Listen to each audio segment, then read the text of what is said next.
Gjatë 4 viteve të fundit janë vrarë 37 gra dhe vajza, ku 27 raste janë vlerësuar si femicid. Komisionerja pranë avokatit të popullit tregoi se për 72% të rasteve, viktimat kishin përjetuar dhunë të mëparshme nga autori. Edhe pse një pjesë e tyre kishin kërkuar ndihmë në polici, asnjë nuk ishte në mas mbrojtjeje në momentin e krimit.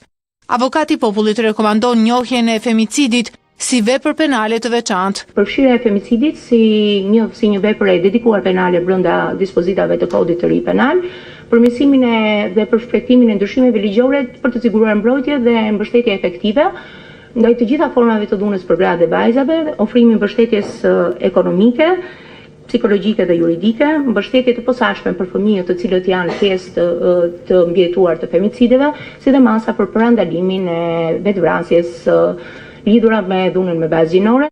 Po në këtë aktivitet të posaçëm për drejtësi dhe mbrojtje ligjore ndaj grave, përfaqësues të Agjencisë së Kombeve të Bashkuara për Barazinë Gjinore, nga delegacioni evropian në Tiranë, por dhe pjesëmarrës nga institucione qeveritare, theksuan se ligjet nuk mjaftojnë.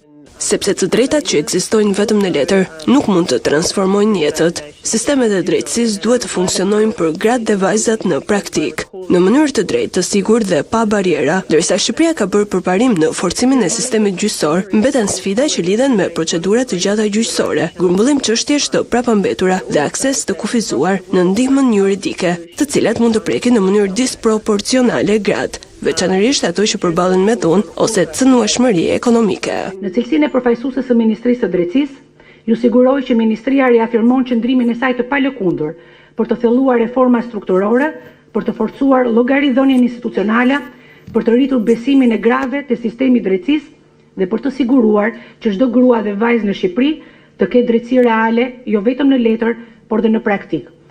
Në prag të ditës ndërkombëtare të gruas, u theksua domosdoshmëria e zbatimit të urdhrave të mbrojtjes dhe vlerësimi i herët i rrezikut në mënyrë që të parandalohet përshkallëzimi i dhunës ndaj grave dhe vajzave.